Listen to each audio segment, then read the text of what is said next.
Hello there. This is just a follow on from the last one we did a few minutes ago, where the UFO craft changed shapes and things. And I was looking at something years ago, and I spoke to some mathematicians who were really quite good. And it got me thinking what Nikola Tesla were doing when he copied the frequencies of buildings and caused earthquakes and things. uh, why these UFOs are changing shape. And we know scientists will tell you in a lab that they can get anything now, gold, say, and get the frequency and resonate it. And the energy what they get from it is more than what they'll put in, and it's endless. It's just endless. But what they've really worked out is that they can actually replicate it. They can actually alter the structure, because once you copy the resonation of the structure, just like Nikola Tesla did 100 years ago. So it's nothing new. You can actually alter the structure, and maybe that's I'm thinking that's how these UFO crafts are changing their shape. They're resonating not just outwardly, but also what we would call mind control or whatever we call it, like Americans and British and everybody else doing MK Ultras and different things with the mind and sending signals across the world and whatever, and to somewhere else. These guys obviously mastered the surrounding area, so the actual copying not just a building but the space itself, so they can actually manipulate it and fly through it, and therefore what we look at we're not always seeing. And I quite like this idea that they've succeeded in doing that, because quite a lot of the things we see people talk about reptilians and things, which I was never a big fan, but maybe there's something there, because if you can manipulate what people see, you'll see a person, but actually it could be somebody. It could be a different shape. It could be any old shape. You could see a craft what looks yellow but could actually be green, and like our eyes all look different in the real world. The sky's not blue for a start, is it? And that's what it is. But they're on a bigger picture. They're going right down to when there's nothing there and manipulating it. You see, so what we see, maybe they can actually walk around us and be simply because they manipulated our brain through the resonance of frequencies. Who knows? But that's, I think, probably how they're moving around. Maybe that's how we're going to move around if we're not doing it already. I'm pretty sure there's some lab in the world is able to do this. Because let's be honest, if we can talk about it, somebody can actually do it. Somebody told me years ago, if somewhere, if we can dream it, somebody can make it. And I don't know about you guys, but I can dream quite vividly, wildly. So if that's the presumption, what's going out there now, um, it's out there, and what we're thinking, even UFOs, could even be us, like I say, but come back and forth. So it looks like them thousands of million years in front, but it's just time does that, doesn't it? When you travel great distances and come back, you can manipulate time. Even if you didn't manipulate the space itself, you can do that by just traveling back and forth, which is scary. But anyway, I thought I'd mention that. But it's true, they can manipulate you look at any experiment with gold or anything else, they can copy the resonance and manipulate it. Yeah, they have done for 100 years, to be honest. It's how far will they replicate it? And people talk about chemtrails in the sky. I mean, I've heard different stories what's going on, that DNA and things, blah blah blah, have been sprayed in the sky and all sorts. But point is, we don't know, do we? You know, I always remember the first thing. I'm going on a tangent with this, but if that is probably is related to the UFOs and extraterrestrial beings, or you know, what's not actually from here, so they can actually live around it and move around. Who knows? And if they can manipulate the space, what we see, what we're actually looking at, yeah, I can see them wanting to live on Earth. It's a beautiful planet. It's got everything you need. You know, only trouble is what I think with this: are we what they need? You know, like we farm animals, and you know, what's to say they're not farming us? Even if it's not for food, we give off such a lot of frequencies. Our brain does.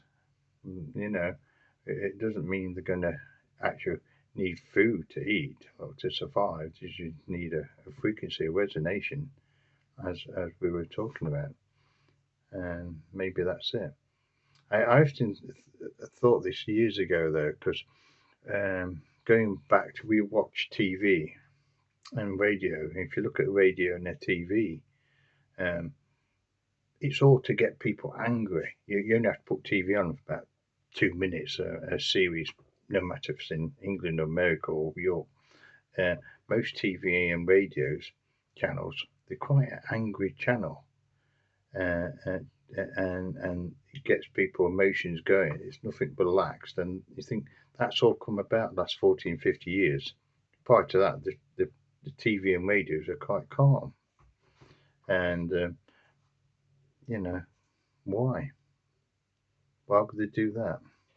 And going back onto this a little bit more, if you think about it, I think the Germans, when Italy used to talk and say Hitler and all these things, they realised that they used a certain frequency when they on the spoke to his people, but they changed the frequency a little bit. I can't remember it were 380 or 4.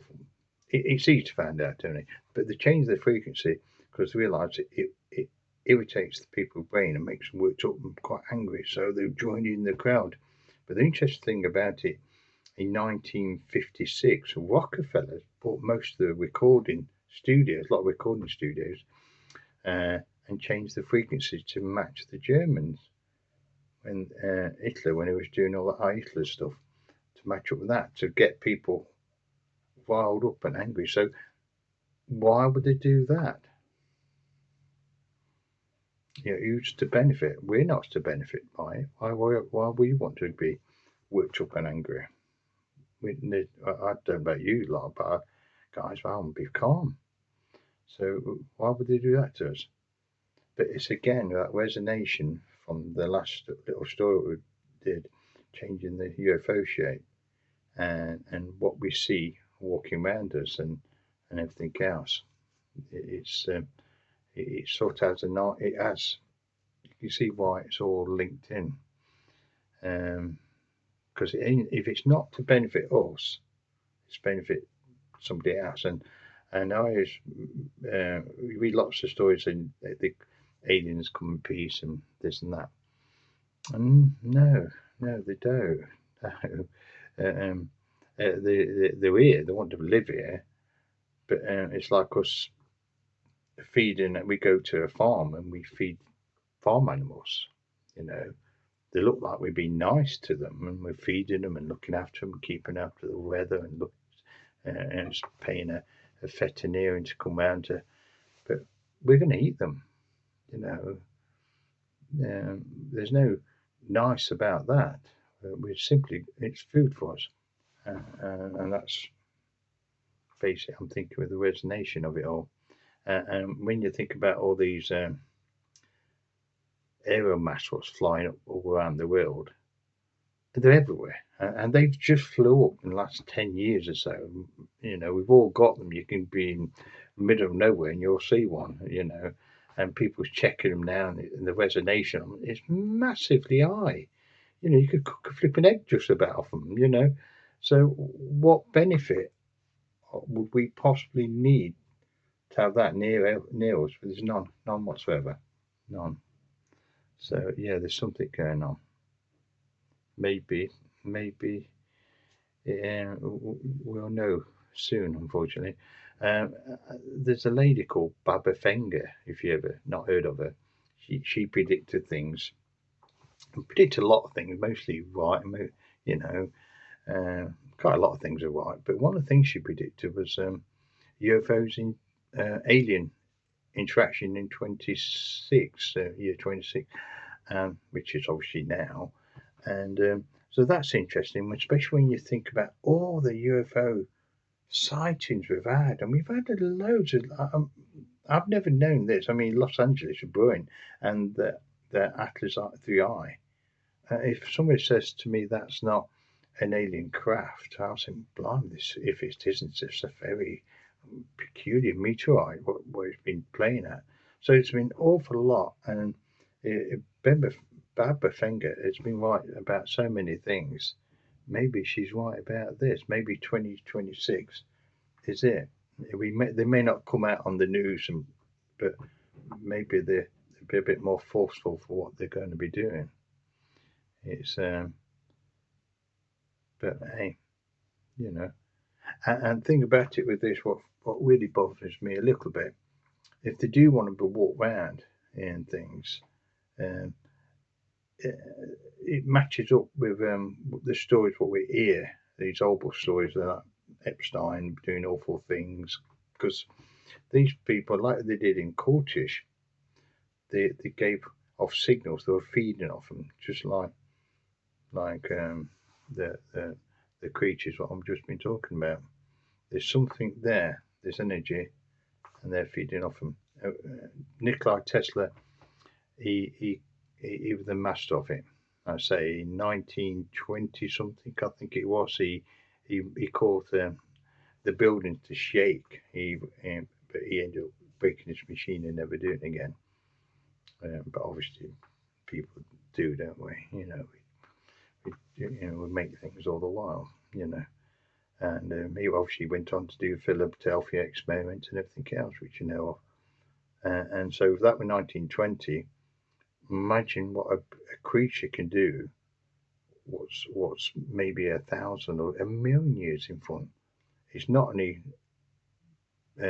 make a building shake; you can actually replicate the building, so it's not there. It looked like he passed time differentials, but it just disappeared. And same what we look at. I say we could be staring at somebody thinking, how many times we do that and say, oh, that feels a bit odd when you walk in a room sometimes, and you never know why. You think, don't feel quite odd in here. Maybe it's a resonation of what somebody gives out.